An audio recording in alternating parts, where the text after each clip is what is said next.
Hello வணக்கம் everyone. அனைத்து அன்பு உள்ளங்களுக்கும் இனிய வணக்கங்கள். Welcome to Shabana's Vastu studio. It's been a long time நம்ம சேனல் வழியாக உங்கள் எல்லாருக்கூடையும் கனெக்ட் ஆகி இனி வரப்போகிற வீடியோஸில் வெவ்வேறு ஃபேஸிங் வீடுகளுக்கு வாஸ்து ரீதியாக எப்படி பிளான் பண்ணணுன்னு ஃப்ளோர் பிளான்ஸ் வழியாக எக்ஸ்பிளைன் பண்ண போகிறோம்.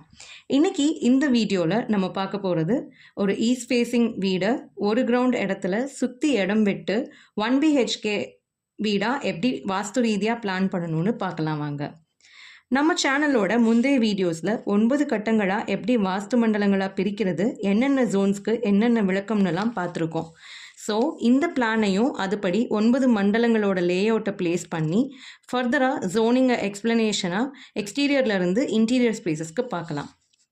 காஸ்மிக் ஜோன்ஸ் என்டர் ஆகிறது எல்லாம் வச்சு பிளானிங்கை பார்த்தா வடக்கு மற்றும் கிழக்கில் தெற்கு மற்றும் மேற்கை விட அதிகமாக இடம் விட்டு வீட்டோட பவுண்ட்ரியை பிளான் பண்ணப்பட்டிருக்கு.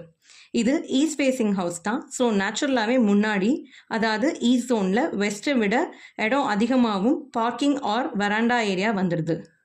அடுத்து பார்த்தோன்னா வடகிழக்கு மூலையில் வீட்டோட மற்ற இடங்களை விட போர்ட்டிகோ வராண்டா பிளேஸ் பண்ணுறதுனால அந்த இடம் ஆட்டோமேட்டிக்காகவே பள்ளமாகவும் அமைஞ்சிடுது. ஸோ கீழாவது திசைகள் மேலாவது திசைகள் கான்செப்டும் பிளானிங்கில் வந்துடுது. அதோட பெரிய ஓப்பன் ஸ்பேஸ் அங்கே இருக்கிறதுனால காஸ்மிக் எனர்ஜி வீடு வழியாக என்டர் ஆகிற இடமாவும் அது அமைக்கப்பட்டிருக்கு. நெக்ஸ்ட் ஸ்பேஸ் பார்த்தோன்னா லிவிங் ஏரியா. இந்த பிளானில் பிரம்மஸ்தானமும் வடக்கு மண்டலமும் சேர்ந்த ஜோனில் பிளான் பண்ணிக்கிறோம். வடக்கு மண்டலம் சுற்றி இடம் விட்டு இருக்கிறதுனால பள்ளமாகவும் அமைஞ்சிருக்கு. அதுபோல் இந்த பிரம்மஸ்தானத்தில் ஓப்பன் ஸ்பேஸ், அதாவது முந்தைய காலத்தில் முத்தவெளி டைப் ஓப்பனிங் இருந்தால் வாஸ்து ரீதியாக சிறப்பு தரும்.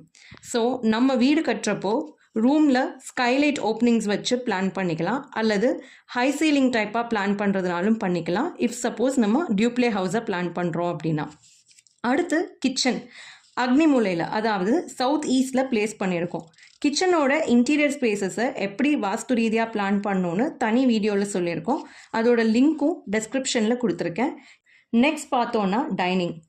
அதை சவுத் சைடில் கிச்சனை ஒட்டியே ஜோன் பண்ணியிருக்கோம் for ease of functionality as well. Master பெட்ரூமை தென்மேற்கு மூலையில் ஜோன் பண்ணியிருக்கோம். அதுபோல் ஃபைனலாக டாய்லெட் அண்ட் பாத்ரூமை வாயு மூலைன்னு சொல்லப்படுற வடமேற்கு மூலையில் அமைச்சுக்கிறோம். சம்பை நார்த் ஈஸ்ட் கார்னர்லையும் செப்டிக் டேங்கையும் வீட்டோட அவுட் சைட் ஓப்பன் ஸ்பேஸில் நார்த் வெஸ்ட் கார்னர்லையும் பிளான் பண்ணிக்கிறோம். So here comes your final layout of the east facing house. இந்த வீடியோ உங்களுக்கு யூஸ்ஃபுல்லாக இருந்ததுன்னா லைக் பண்ணுங்கள். உங்கள் வீட்டுக்கும் வாஸ்து கன்சல்டேஷன் பண்ணணும் அப்படின்னா கீழே இருக்கிற இந்த நம்பருக்கு கால் பண்ணுங்கள். Online and offline consultation available. இன்னும் இது மாதிரி வீடியோஸோட உங்கள் கூட சீக்கிரமாக கனெக்ட் ஆகிறேன். நன்றி, வணக்கம். ஆர்கிடெக்ட் டர்ன்ட் வாஸ்து எக்ஸ்பர்ட் சபானா விக்ரம், விழுப்புரத்திலிருந்து.